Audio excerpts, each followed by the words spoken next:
Shalom shalom watumishi wa Mungu, na kusalimu katika jina la Yesu Kristo, jina lipitalo majina yote. Wewe ambao unatutazama muda huu kupitia Antony TV, yawezekana upo ndani au nje ya nchi ya Tanzania. Kwa sasa tunakuletea habari njema kutoka Makambako, Njombe, Tanzania, na huyo ni mtumishi wa Mungu Antony Mkane ambaye anatoa huduma ya uponyaji kwa njia ya imani. Tunakwambia kwa mtumishi wa Mungu Antony Mkane inawezekana. Kuna watu walikuwa na changamoto mbalimbali, lakini baada ya maombezi ya mtumishi wa Mungu Antony Mkane na unabii, kwa sasa wako vizuri kabisa. Kuna watu walikuja na HIV positive, baada ya maombezi ya mtumishi wa Mungu Antony Mkane kwa sasa wana HIV negative. Namuuliza mara mbili, na we dokta, unaongea ukweli? Amsema upo salama, damu yako ni salama, angalia, endelea kuitunza. Baada ya kuombewa kwenda kupima HIV, nikaambiwa kwamba nimepona. Kuna watu walikuja hawawezi kushika ujauzito ndani ya miaka 16, ndani ya miaka 10, ndani ya miaka 7. Baada ya neno la kinabii na maombezi ya mtumishi wa Mungu Antony Mkane, kwa sasa wanapakata. Kuna watu walikuja wana changamoto ya kansa, kuna watu walikuja wana changamoto ya pressure, ya kisukari. Baada ya maombezi ya mtumishi wa Mungu Antony Mkane, kwa sasa wako vizuri kabisa. Na kuna watu walikuja wanakunywa pombe ndani ya miaka 45, miaka 34, miaka 20, miaka 15, miaka 10. Baada ya maombezi na neno la kinabii la mtumishi wa Mungu Antony Mkane, kwa sasa ni watumishi wa Mungu. Na wewe mtumishi wa Mungu Antony Mkane anakukaribisha kwenye ibada ambazo zinaendelea kila siku kutoka hapa madhabahu ya Forward in Faith.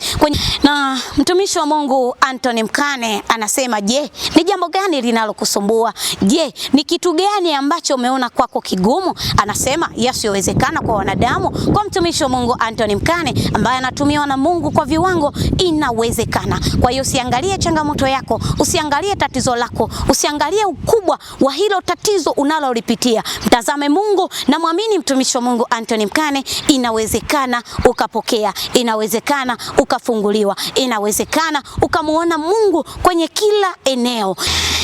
Na pia mtumishi wa Mungu Antony Mkane anapatikana kwenye mitandao ya kijamii kama ifuatayo: Facebook, Instagram, YouTube, TikTok. Jina ni Evangelist Antony Mkane. Search hapo utaona ni namna gani mtumishi wa Mungu Antony Mkane anatumiwa na Mungu kwa viwango, na ni namna gani watu wanafunguliwa kupitia maombezi, kupitia mafundisho na unabii wa mtumishi wa Mungu Antony Mkane. Na wewe unayetutazama muda huu, tunakukaribisha kwenye ibada ambazo zinaendelea siku ya Jumamosi. Mtumishi wa Mungu Antony Mkane ameiteua siku maalum kabisa kwa ajili ya kuonana naye. Haijalishi changamoto yako, njoo siku ya Jumamosi kuanzia saa 11 mpaka saa 2 kamili za usiku. Utapewa neno la kinabii, utasemezana na mtumishi wa Mungu Antony Mkane kulingana na changamoto yako. Baada ya hapo lazima uone matokeo chanya. Na ikumbukwe siku ya Jumapili ibada zetu zinaanza saa 2 kamili asubuhi mpaka saa 7:30 za mchana. Usiogope unapitia nini, usiogope changamoto yako. Na pia cha ziada, unaweza kumfuatilia mtumishi wa Mungu Antony Mkane kupitia redio yetu pendwa LLM FM 94.7. Na yawezekana unatamani kusapoti huduma ya mtumishi wa Mungu Antony Mkane, unaweza kutumia namba 0756700021. Nitairudia 0756700021. Tunakwambia mtumishi wa Mungu Antony Mkane ni kiboko ya matatizo yasiyowezekana kwa wanadamu. Kwa mtumishi wa Mungu Antony Mkane inawezekana. Endelea kutazama Antony TV.